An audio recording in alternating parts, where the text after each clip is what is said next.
Hi, Ian Sacks here alongside Anthony Carlo for the Iona post-game wrap-up. And Anthony, we're switching it up a little today. You know, we're at Madison Square Garden. It's not every time that we're here. And I'm going to be asking you the questions. So Iona won 87-66 over Niagara. You know, they matched up about a week ago, and Iona won by 1 point. So what was the difference in the game today?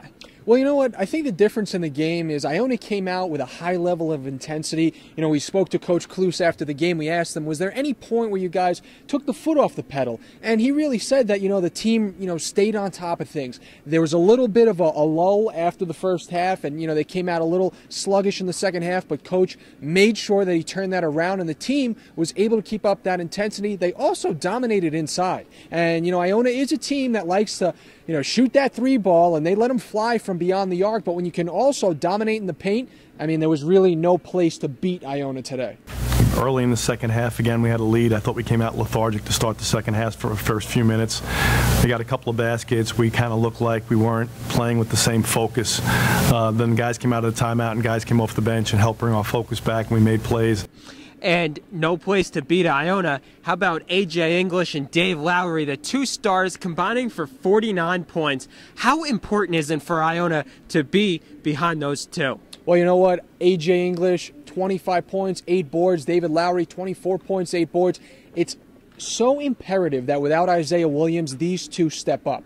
And they've been doing it all year long. I mean, it's been a good 10 to 12 game stretch that these players, especially Dave, have absolutely been shooting the lights out, just doing everything right. And now with Isaiah down for a while, you know, they say he may be back mid-February, but there's no real definite answer. It really is going to be important that these two of the big three, are going to carry the load, and that's exactly what they did tonight. But it's also good to know that they're going to have to rely on a supporting cast. They can't just fall on their shoulders, because if they do have off nights, you don't want things to get away from you.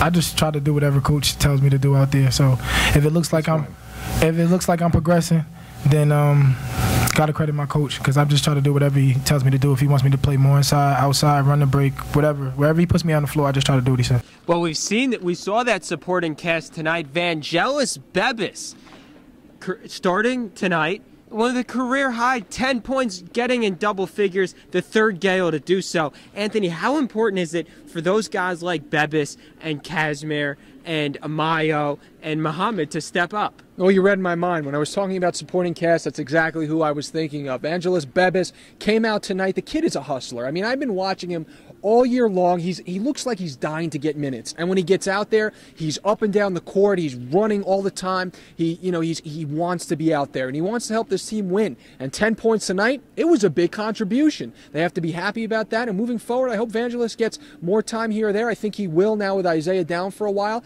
And he's going to be a key factor. He's definitely got that gritty attitude, that momentum you want to carry through each game. Time of year where freshmen become sophomores, and I think he's grown up. We saw Sean Armand on this stage not too many years ago, where he came off the bench and kind of got it going here, and I think Sean started after that and never looked back. So I think that's kind of a thing that you hope young players do, that they hit a point in the season where they kind of grow to that next step, and he seems to be taking one. We're really happy. It helps us a lot.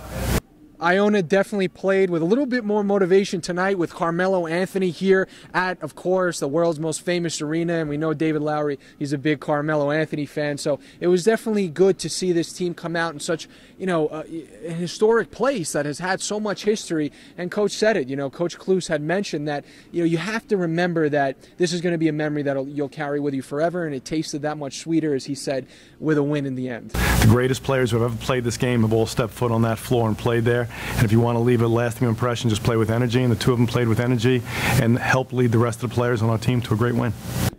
Well, now the Gaels have a week, almost a week, 6 days until their next game, and it's a doubleheader at home with the women. Both games on ESPN3, so a lot to look forward to there for Iona basketball. He's Anthony Carlo, I'm Ian Sacks, and we're at the Madison Square Garden.